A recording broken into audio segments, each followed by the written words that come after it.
Greetings, Earthlings, and welcome to another episode of the Gaming Aroma podcast with me, your host, KDB. It is Sunday, the 15th of December, and I'm back for another episode to chat and muse and whinge and ramble about some video game stuff. How are you? Hope you're all doing well. It is a bright but chilly Sunday morning here in the south of England.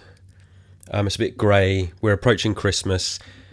It feels like December we just had storm after storm after storm. Things have kind of calmed down a little bit.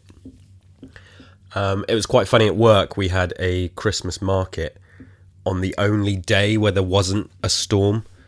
And I've seen loads of the Christmas markets in the local area that have just been cancelled, either weekend, either side of it. So we got really lucky there. But yeah, the country's been taking a bit of a battering weather-wise.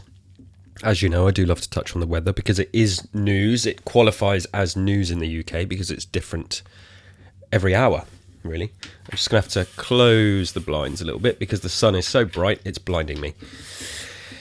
Yes, Gaming Aroma podcast, your gaming chat fueled by coffee. There's the ASMR. How long since my last episode? I think it's 2 weeks. It's taken a little while because... nope, that's my tapes from the waste back end. Fun fact, tapes from the wastes, those who do listen to my Fallout podcast, it's almost at 100,000 downloads. That's going to be quite a big milestone when we hit that. I'm just trying to find my Gaming Aroma. I use Spotify for podcasters, which is really handy and a really good sort of back end. Episodes. Yeah, it's been a couple of weeks. I did the last episode at the end of November. So this is week 3. It's been 3 weeks, I should say, a couple of weeks. There's been 2 weekends without an episode, and now I'm back with one. Yeah, I've had a lot on at work because of, I mentioned the Christmas market. We have other Christmas events. We're wrapping up for the year. Plus, I'm trying to just, live my life, have a family, and spend a few minutes of my time with my wife and child. We've not been very well. We've caught the, this time of year everyone gets sick and gets the colds and stuff. Usually I'm sick over Christmas. I've been unwell this past week, and now it's leaving my body. So I think I'm going to be all right for Christmas, which is good. Just don't want my kid to get unwell for this week because it's his Christmas play, and he's playing Father Christmas, which is absolutely huge.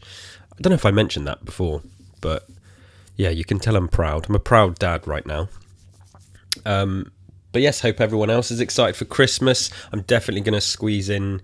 My plan is to now do an episode every week because I want to do this episode, which I'm going to touch on like the Game Awards and some of the other gaming news and what I'm playing, and then pushing more towards the end of the year, it's going to be some Christmas stuff and my personal games of the year. I'm not going to talk about my personal games of the year today. It's more just going to be focused on the awards ceremony and the news that came out of that. So you could look forward to that. And if you're by the way, if you're listening to this, I need to reach out to a few people. If you want to submit a 2 minute, 5 minute, however long you want, if you want to submit a recorded section for this podcast talking about your favourite game of the year, do that. You can contact me on Threads at KD_Buck. Some of my devoted listeners I know are just people I talk to anyway, so just, DM me on Discord or whatever and say, oh, did you want something for your podcast? Yeah, please do. Send me a section because I wanted to have some submissions from people. That's my plan for the end of the year. So what is your game of the year? Just freestyle it, whatever you want. Nothing's off limits, really. What was your favourite game you played this year? Send it in to me. Drop me a message. Yeah, you can contact me on Threads. I should probably set up an email address for this podcast. Because, I get a few listeners here and there, and I get a few comments here and there. If people want to submit stuff, I've got to encourage that. I've got to remove the barriers, right? If I want this show to grow. Where was I going with that? yeah, so that's what the outlook is for the next few weeks. So it should be 3 episodes before the end of 2024 of Gaming Aroma, and then it's going to be a new year. But video game news, yes, Game Awards season. Last episode, I did talk about the nominations and my thoughts on that. So I won't really recap that. Go and listen to it. Bump up the numbers of my previous episode. But the Game Awards has happened. Spoiler alert, Game of the Year went to Astrobot, which is a game I've not played. It's a game I would absolutely fucking love to play. It looks fantastic. It looks superb. It looks... I've said before how I'm these days I lean a lot more into video games, if you like. I do love a good story. I do love a good, narrative. But something about the burst sessions of video game stuff that, harkens back to my childhood days that I've got a big affinity for these days. And Astrobot, it looks like one of those games. And I cannot afford to buy a PS5 really. I could go out and buy a PS5 today, I'd be in trouble. I would be, probably have to sacrifice some of the Christmas presents or sacrifice some of the Christmas food. So I could sort of afford a PS5, but I would really like to buy one. And it's a game like Astrobot, which really entices me. And my kid, bless him, really wants to play it. One of his best buddies who lives just across the road from us, they're a PlayStation family, and his dad's got a PS5, so he and I can't really crossplay on anything. Well, I know loads of games are crossplay, but there's just stuff that we can't do. But he has Astrobot, and he's been round there, and I think he's watched it. He hasn't actually played it himself, but my kid really wants to play it. And that's the type... Kids, I tell you now, and parents out there listening to this will know this, they are really good at getting you to just spend your money. I want him to be happy. It is obscene, sometimes how much money we spend on our kids. They're not that expensive. People say, oh, kids are really expensive. They're not. They're as expensive as you make them. But the problem is, they just got to look at you with those, those cute little eyes, and you see how happy it makes them. Here's a quick aside. So for his birthday, my son got some Xbox vouchers from my brother. Thank you, Conrad. And he used most of those vouchers on two downloadable contents, two sets of downloadable content for Minecraft. One of them was the SpongeBob DLC, and one of them was the Teenage Mutant Ninja Turtles DLC. And which he loved, you could explore those worlds and do the missions and stuff. But it wasn't until, I think, yesterday, he realised that downloading those packs also gave you 40 character skins, so you can just walk around in your own world in Minecraft, dressed as SpongeBob or one of the Teenage Mutant Ninja Turtles or Krang. And I didn't even realise this, I didn't look too deep into it. He just accidentally discovered it when he went to the dressing room feature on Minecraft. And the sheer joy that swept across his face and the sort of squeeing with excitement when he realised that he could just suddenly change his character skin to all of these characters was it's infectious, and it makes him so happy. And I'm so glad that he loves games. I do my best. My kid's game time is really limited. He only gets to play games across 3 days of the week, and they're limited sessions, but he always really looks forward to them, and he is really into his games. He likes different games. He likes old games. He loves when I show him the old games. He likes to play them. So on Mario 64 and stuff like that. So yeah, just my point being that the happiness that they get from these things, it makes you want to just spend your money on making them happy, because the most important thing in the world is just them being happy. My happiness, couldn't give a shit. My happiness is the priority for that went out the window a long time ago, right? I just need to try to find ways to distract myself from the unhappiness, and making my kid happy, I suppose, indirectly makes me happy. So, but it's expensive. So. But yeah, would love a PS5. Astrobot won Game of the Year. Congratulations to everybody.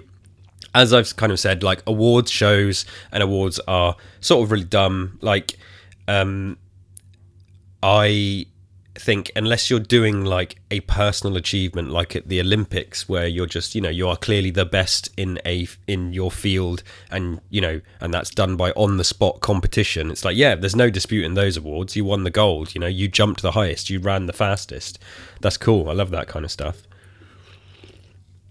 With the creative award shows and media award shows and stuff, it's a bit like, well, I guess there's a couple of ways it's done. One is open voting, which means it's a free-for-all and it gets skewed by, quite frankly, idiots. Now, my co-host of Gears Intel, Alex, also hosts the Video Game Hall of Fame podcast, and they do Twitter votes for their Hall of Fame entries, and this happens to them all the time. Like, it kind of adds to the fun of the show. Like, fandoms of a certain game will hijack the vote and skew it in a way that just seems completely unfair and unrepresentative of the general consensus. And that's what happens with open voting. The problem with everyone being allowed to vote is that everyone's allowed to vote. And, that's you can apply that kind of philosophy as broadly as you like. And then the alternative is you paywall the voting, or you restrict it to a selected list of people. But then it's like, who's selecting those people? And it's like, if you paywall it, okay, everybody who's going to pay, that kind of weasels out some of the nonsense. But again, then you're just putting a barrier in front of the voting, and it's kind of like gatekeeping. So that's also rubbish. And then if you're selecting voters and you're selecting a panel, those people who are selecting, who really gives them the right to choose? So it can take a long time, I think, for award ceremonies to build up their reputation, and people, voting panels and juries. And I say this as someone who is part of an award show. Steve and I from First Aid Spray, we vote on the Horror Game Awards, and we did this year. And you sort of see the back end of it, and you see how this stuff works. And even there was a couple of games. Like a couple of games in the list of categories that I had to vote for that I hadn't played, but I had to cast a vote because I wasn't allowed to vote. And one of them was a VR game. I have no way of playing VR games, but I have to cast a vote. So all I had to do was have a little look at some of the games on YouTube and kind of just give my opinion that way. And that instantly, as far as I'm concerned, makes my vote redundant there, but it counted. And yeah, that's sort of behind the curtain stuff for you there. I don't mind admitting it. And I said to Steve, I was like, well, I had to vote for something. So, and that obviously happens on a grander scale. I imagine there's lots of people in voting positions that vote for loads of stuff they've never even touched. But I do my best to try and expose myself to everything and play as much as I can. But there's like the Horror Game Awards. There's shitloads of horror games I haven't played this year. So, I'm the one voting. I'm not voting in secret. So take of that what you will. Most people who know me know my opinions, and that's the best way to give weight to opinions. You need to know the person. You need to know what they're about. You need to know what their tastes are. So I've talked about it before. Same applies to reviews. There's no point just taking the review of some random person that you have no idea who they are. And online these days, there's a lot of freelancers that work for gaming sites that just, somebody's doing their first or second review of their life for this huge game, and I don't know who this person is. So yeah, long way to a short point. Awards are weird, award shows are weird, but, if you take out all of that, if you look at it more broadly, it's like, I think about who those nominations were for Game of the Year. The category itself was ridiculous. Some of the nominations in there I thought were really weird and stupid. I didn't think Astrobot looked stupid. I thought, for me, if Astrobot or Balatro won, that would have felt worthy. Now again, it's all about taste. The Elden Ring DLC stuff, yeah, I'm not going to repeat myself, but yeah, Final Fantasy, Wukong, I mean, yeah, more to say about Wukong, I suppose. But by the way, another quick aside is I did say at the start of this episode that I was coming off the back of being unwell. I am still quite stuffy. I had to completely pull out of doing a tapes from the waste episode because I literally could not speak for more than like 5 minutes. It might be coming through a little bit today, so I do apologise for my stuffiness. Yeah, so, but Astrobot, yeah, it makes me want to play it even more, seeing that it's one game of the year. I think if I'm to buy a PS5 at some point, I won't be coming home without that game. Like, I'll be buying that game, Astrobot, Stellar Blade, what else? There's not much. Fuck, Spider-Man, I suppose, and the original Spider-Man. I've not even played that, so not even Spider-Man 2. Yeah, the PS4 game. Oh, Demon Souls. Yeah, I'd definitely get that for a PS5. Yeah, so what, 50 quid a pop for each of those games. This is why it's too expensive to buy a PS5. You got to buy 400 quid for the console and then another 200 if you want a few games. Anyway, so well done, Astrobot. Balatro, I'm sad it didn't win Game of the Year. That I don't think I ever thought it would, but I think the fact that it got recognised is huge. And I mean, it won other awards, right? I don't have them in front of me, but it did win. Pretty sure it won Best Debut Indie and Best Indie, right?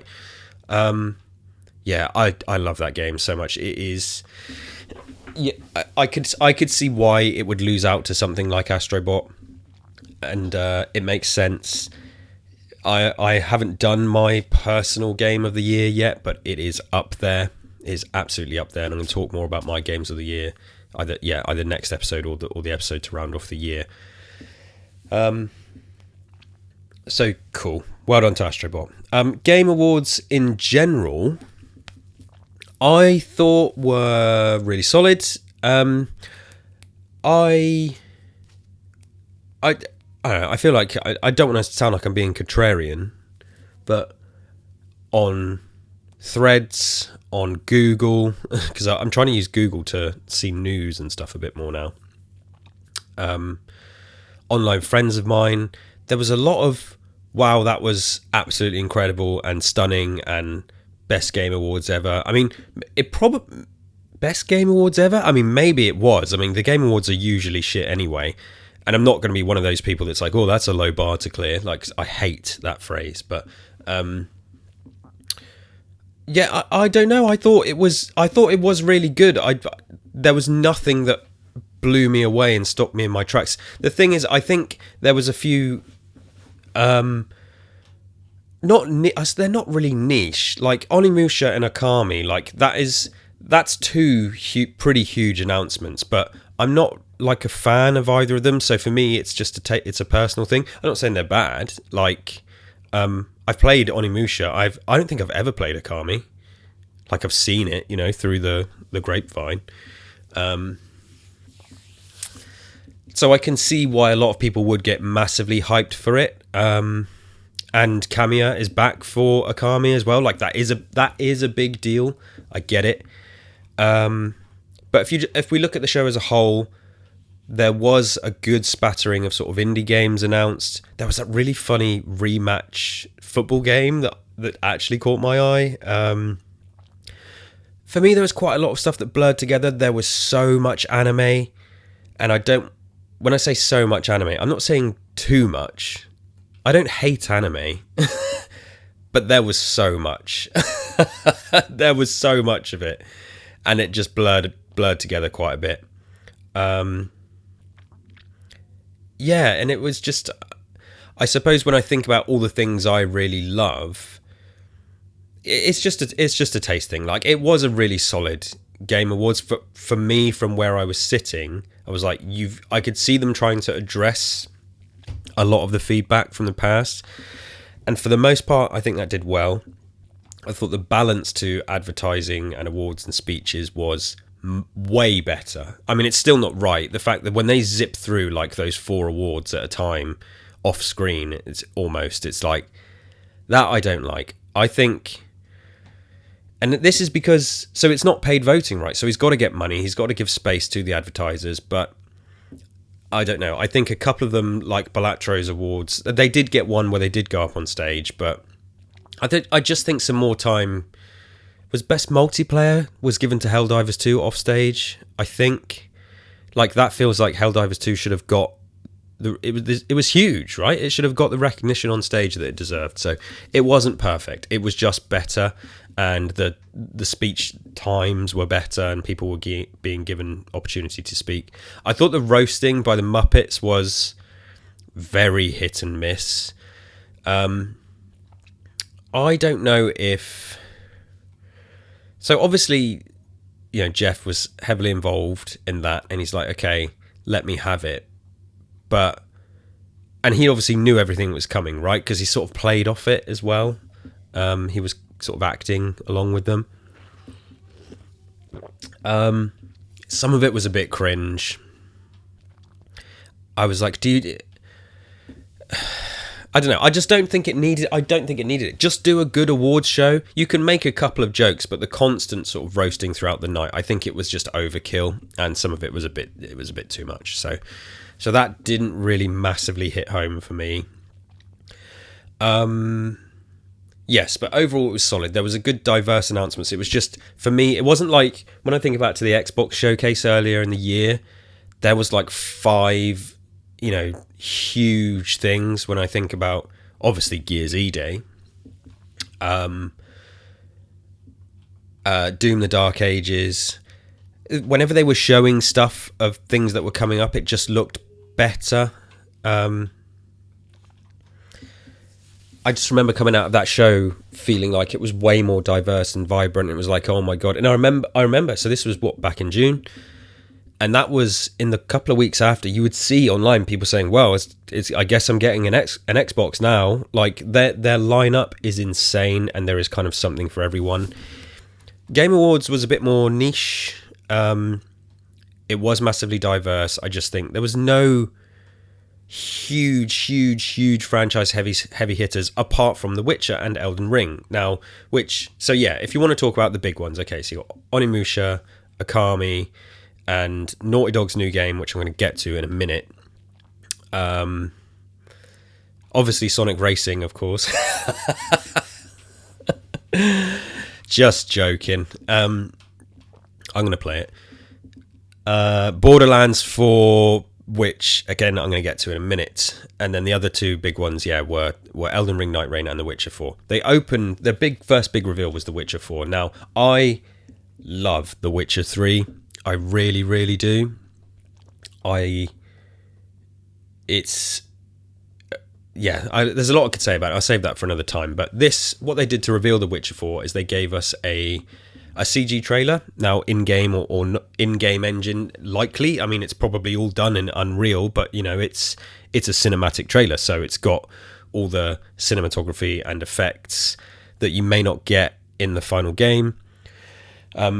I thought, as a mood piece, it was incredible. It was very well done. It looked like it could have been lifted from a CG animated TV series, like a strong CG animated TV series. It was very well directed. It was great mood, great style, great tone, great character reveals, really intriguing about what was going on with the sacrificing and stuff. Like, no complaints there. Like, really, really good, really strong. But it is always that thing of, it's hard to get too excited in the back of your mind about a game where there's no game on site. And maybe this is more like the game. You know, Gears E-Day, that was all in engine. It's not necessarily how the cutscenes are going to look in the game, so it's a bit similar, but there was something, they came out very strongly to make clear that trailer was very, you know, they did what they did back in the day. They only made it using the tools that they have to make the game, so it felt a bit more like that. This Witcher 4 just felt like, I think there's some smoke and mirrors going on here, you know, which is fine. It's a mood piece, but I'm very excited about The Witcher 4. Like, as soon as this trailer finished, I was like, and this happened a couple of times at the Game Awards, so I guess job done, really. As soon as this trailer finished, I was like, well, Christmas holidays are coming up. Maybe I'll play some Witcher 3. I do have that updated version that they, you know, the Series X, the new gen update they did. I've got that. which doesn't carry over your achievements from the previous version. So I played it for a few hours. I could jump back to that. I do really love the world. I thought Ciri looked awesome. There's obviously been really weird fucking stuff online about Ciri looking ugly. I think these people, the less said about it, the better. You're idiots. The lot of you're absolute idiots. I thought it looked great. It looked very sincere. It looked very authentic. It looked very mature. It looked fun. That sort of dark fantasy stuff that I'm generally not really into, but The Witcher really struck a chord with me. It looks pretty special. I'm sure it's going to be pretty special, and the fact they're switching to Unreal, I'm sure it's going to look awesome. I don't think we'll be having the debacles of Cyberpunk 2077. They're a great studio, but it took them a long time to earn back that good faith. Still haven't played Cyberpunk 2077. So The Witcher 4. Another big surprise was Elden Ring Night Rain. Of course, they've got to milk this puppy for all it's worth. Co-op action game. Like it's I don't want to call it a boss rush. The more you read about it, it sounds like it's like round based. I don't want to call it Elden Ring Fortnite, because it's not that, but it's it's got the ring that closes in on you, like a battle royale mode. It's like a battle royale mode for bosses, right? Fallout 76 did something similar, but it didn't have the bosses. Again, it was just more PvP. So this is PvE. People that have played it said it's like Elden Ring fast paced, and it's very more actiony. I'm all for it. Like, it's not necessarily a game that I will play because I can't. I don't have friends to play. It's not I don't have friends to play with. It's as an adult, lining up with friends is very difficult. So I probably won't be playing it, but I'm sure it will be very well made. It is a bit of an asset flip, but I think it will be taken very seriously, and I think they understand how popular Elden Ring is. It's not going to be for everyone, but I'm sure it will sell really well, and I'm sure it's going to be very good. And again, this happened at the end of this trailer. I was like, I haven't played Shadow of the Erdtree yet. Got to get to it. I've got to get to it at some point. And the Witcher trailer and this trailer got me twitchy, got me twinging, in certain areas of my body, and made me want to go back and think I need to pick up these games. And there's Witcher DLC that I haven't done, and I haven't done Shadow of the Erdtree for Elden Ring. I love the world. It was a love-hate relationship for a while, but it is good. It's very strong, and I wish, I have nothing against franchises doing this. Like, some people, I think I've read that they think, some Elden Ring people are going to be really pissed off about this because it's like law breaking. Because I think this game just has reused bosses from Dark Souls games, possibly. So it's not canon. Although those worlds are, I think, potentially they're in the same world, like Patches is in all the games and stuff. But again, that doesn't, just because Patches is in all those games doesn't mean they actually have to be connected.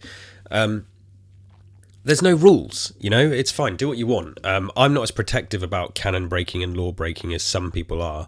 I think it's awesome when you have a connected thread, and I think you can maintain a, what do they call it in, what's the fucking Marvel thing? The sacred timeline. You can have your sacred timeline and have your spin-offs. We joke on First Aid Spray about a Resident Evil kart racer. Like, give me that tomorrow. I will pay £60 if you just rip off Mario Kart in every way possible, skin it with Resident Evil. Please, just do it, Capcom. I will buy it tomorrow. Will millions of other people? Probably not. I would. I wish more franchises did little spin-off games, and this looks like they're doing everything they can to sort of still fit. This is an Elden Ring kart racer. They were going to do that Bloodborne kart racer got shut down, right?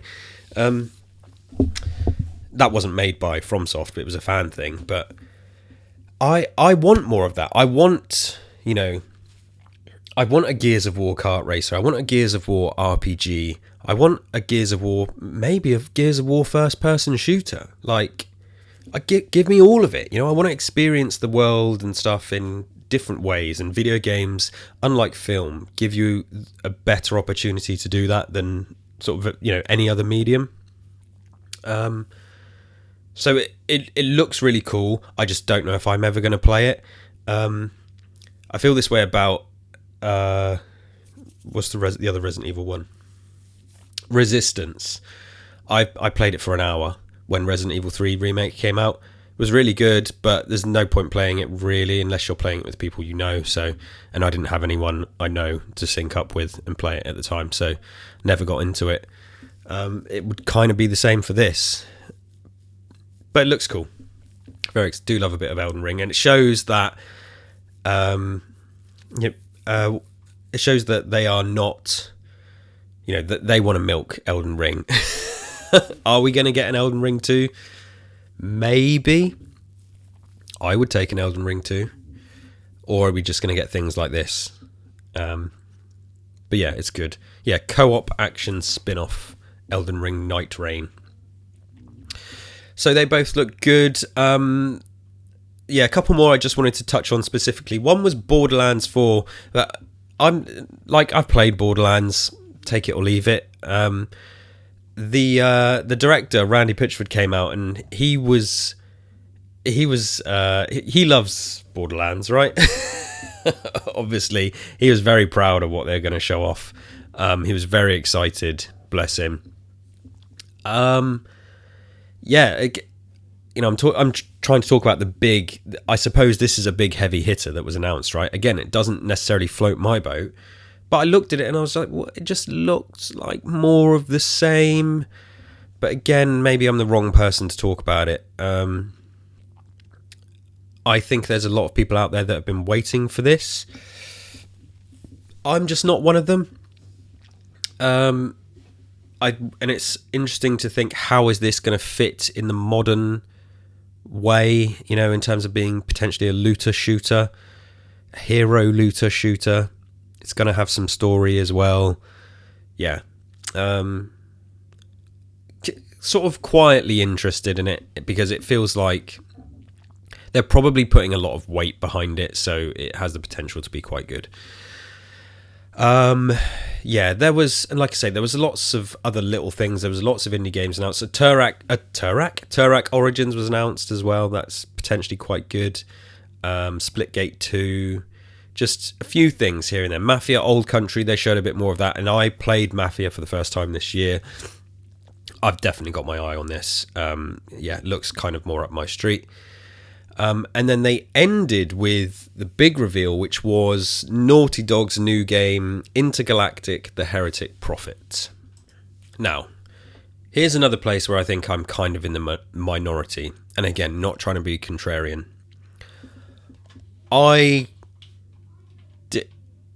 Okay, I was going to say I didn't think this looked good at all. That's not what I mean. I just thought it looked way too Marvel.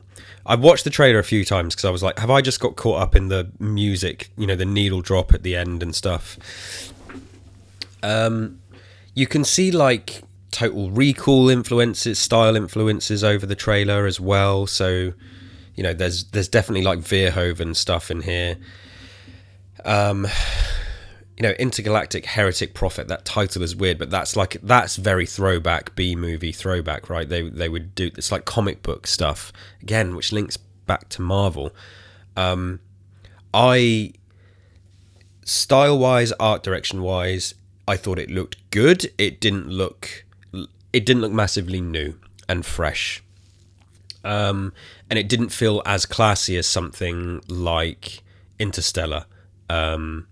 Or Starfield even. And like, okay, Starfield's character models don't look as good, but, you know, just the art direction in Starfield, those who play it, and even people who are critical in reviews, you know, sort of don't dispute how the game looks world-wise. Like, yeah, there was less of that here, but it is just a very short trailer.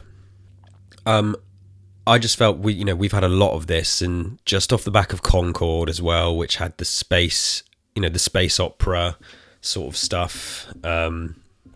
with the 70s theme.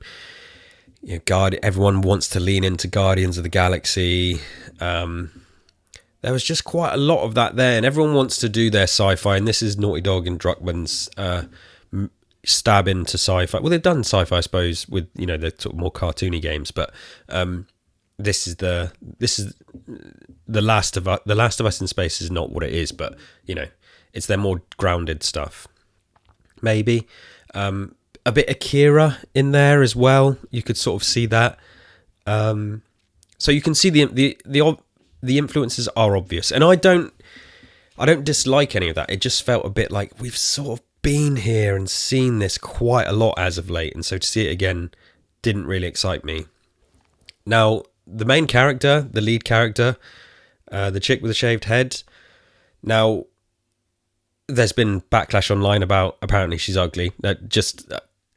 I've got some problems with this main character. It's nothing to do with how she looks. Her attitude and personality, that smarmy, sarcastic, Marvel-infused stuff, did not hit home with me at all. I mean, I thought we were past this. Yeah, she just annoyed me. And maybe she's supposed to. I thought the Pliskin eye patch wearing influence character on the screen was interesting. But what is seemingly the lead character, her that sort of smarmy, snappy, not snappy one-liners, but she was giving sarcastic responses, and it was like, oh, are we really doing this again? So I didn't like that. It looked really cool at the end when she sort of leaped off the thing with the sword thing, right? Like, that looked really cool. The product placement was weird with the Sony stuff, but it's fine. The music was good, and that is another good point actually. So Trent Reznor, Atticus Ross doing the soundtrack. Is that right? Yeah, they're producing the original score for this, and it's like that's huge, and that will be good. I can't see that being bad in any way whatsoever. So I just thought it was a mixed, like I say, solid, but as a reveal, I don't know. Like, I think that the excitement has been from a lot of the other stuff. I think people are interested in Intergalactic. A lot of samey stuff in there for me. I need to see more. Hopefully I'll have a PS5 by then and I can play it when it comes out. I mean, this is probably 2 years away, right? At least 2 years away. Kumail Nanjiani was in there as well. I think that was a little shot of him. Which I like him a lot, but it just sort of pulls me out of the world quite a bit. I can't really take him seriously as a serious character, so maybe is he going to be comic relief, but he seems to be the bad guy that needs to be hunted down. I don't know. I think Silicon Valley just sort of ruined that for me. But yeah, so as another sort of quick mood piece, I think this is mostly in game. This is probably what the cutscenes will look like in the game, which is cool.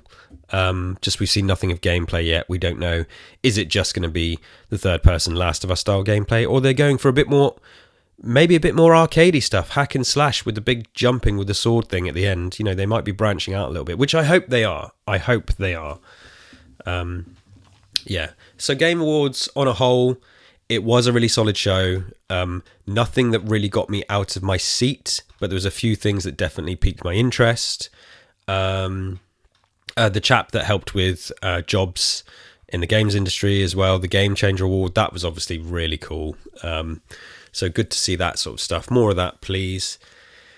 But I guess as a show, it was a solid 3 out of 5 of a show for me. But then, previous Game Awards have generally been like 2s out of 5s and 1s out of 5s. The last 2 years in particular have been so bad. Despite the Herald of Darkness performance. Game Awards season is over. I'm going to get to my games of the year before the end of 2024. So, moving on to what I have been playing before I disappear today. Since the previous episode, Haven't finished Death Stranding yet. I haven't finished my replay of Alan Wake 2 yet, which I'm well into. Because I've been really busy with work and stuff like that and very tired. I haven't been playing a great deal. I've been just jumping back onto Power Wash Simulator. And ticking through Alan Wake 2. A bit of Fallout 76 because that had a big update as well. But the big new game, which will be no shock to anyone that I have been playing, is Indiana Jones and the Great Circle.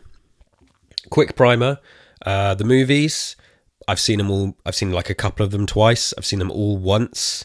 The original trilogy, I enjoy. I've not seen for ages. I don't think I've seen since the late 90s, early 2000s. I've seen Crystal Skull and Dial of Destiny once each. I didn't think Dial of Destiny was that bad. I thought it was okay apart from the overuse of CGI and not being able to tell which shots were actually of Harrison Ford. I thought the story was fun. I loved where it went in that, and it kind of, I may be an outlier with that. Crystal Skull was kind of dumb, but the original three, solid movies. I was never super excited for this game. I thought it looked fine. I thought the people involved making it have an incredible track record, so it was probably going to be good. There was a trailer that came out, I think, a couple of months ago, which kind of really piqued my interest, where it showed a bit more of the diversity of what you do with the puzzle solving and the swinging around and the whip use and the photography in the game. That got me interested. So I've been intending to play it since then. And then obviously the game has come out to rave reviews. Everyone loves it and is sort of praising the how much they've sort of crammed in the diversity in gameplay. This is not going to be a full review. I haven't finished the game yet. I am 17 hours in. I've just got to what I think is the final hub area. The game is effectively made up of, I think, 4 hub areas, which within you have little missions to do, back and forth, go here and there, find this, speak to this person, beat these people up, sneak in here, do that.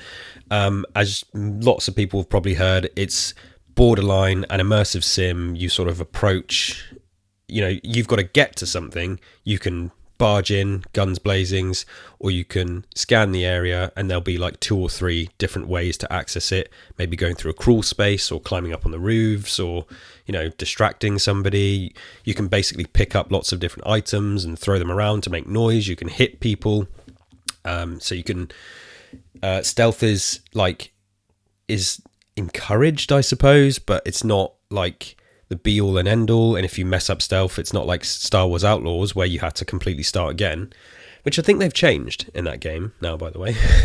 Shockingly. And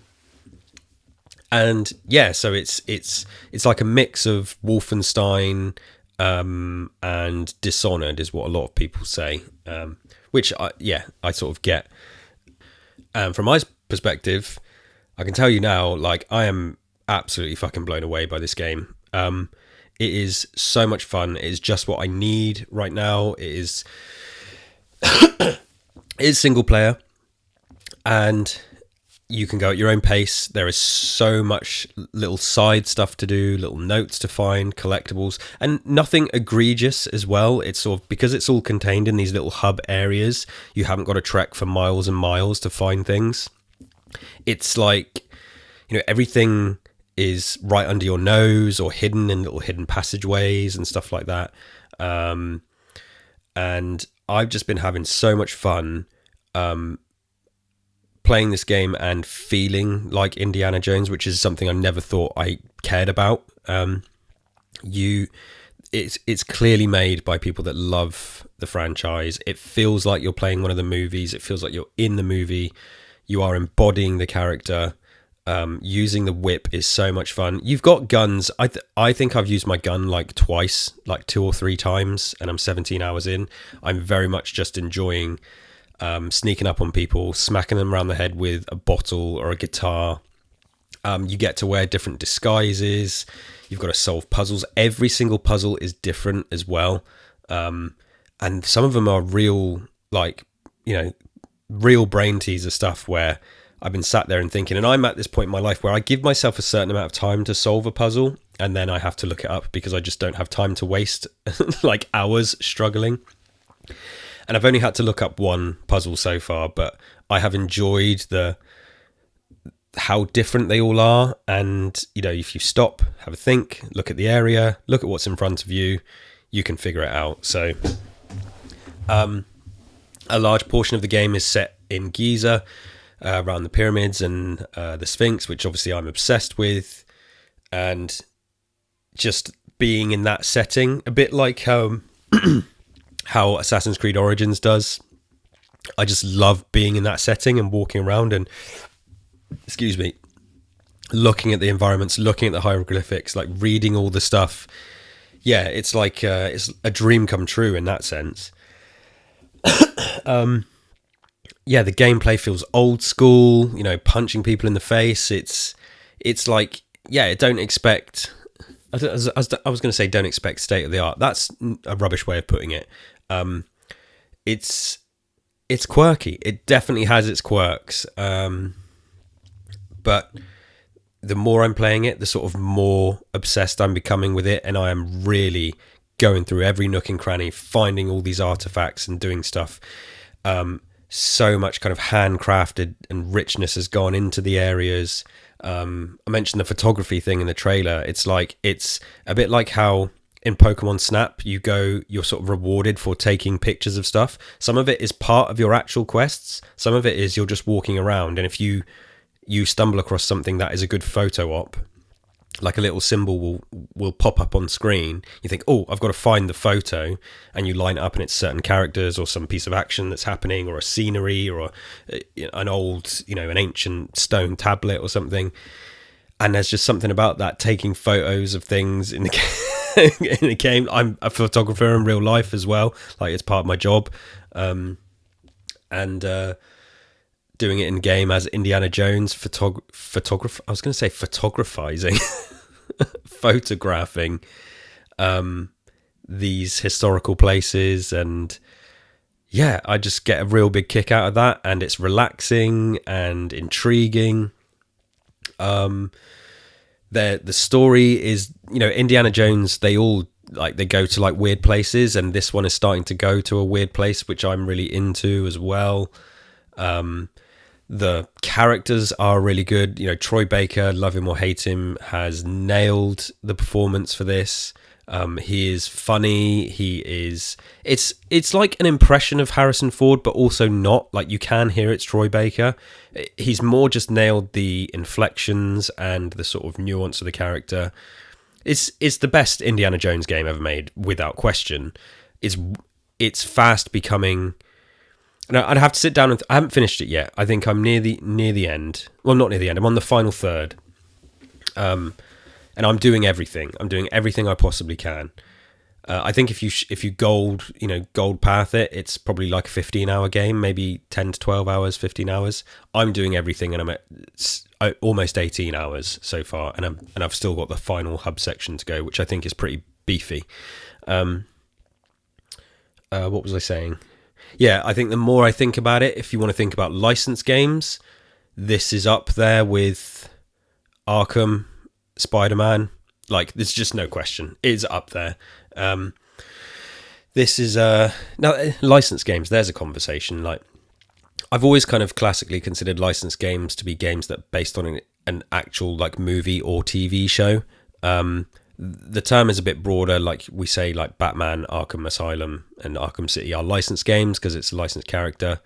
But then I think about those original PlayStation Spider-Man games. They were based on the movies, so they were more licensed games than the Batman games were. So yeah, but that's a conversation for another day. This as a licensed game, if you want to call it, using a licensed character, in Indiana Jones, it's one of the best ever made. Like, but it's just, I mean, and again, that I don't want that to take anything away from it. It's just a brilliant video game, because of how much different stuff there is to do. Like, little things like, because of the hub world nature of it, there's no loading times. There's no loading screens. You load in and you go, and you're in the little sandbox. There is, I can't think of any time, apart from like story sections where it goes to a bit of a cutscene and then something happens, there's no loading. You're free to explore and figure stuff out, and it's not open world, it's just open hub. A bit like Starfield is as well. Yeah, it's very... This leans more into... Although it's got the Wolfenstein vibes, it's got like the Fallout, kind of stuff in there a little bit. There's no conversation dialogue trees or anything like that. It's all kind of very linear in that sense, but something about the gameplay and the freedom to do stuff. There is freedom, but maybe it's just disguised well.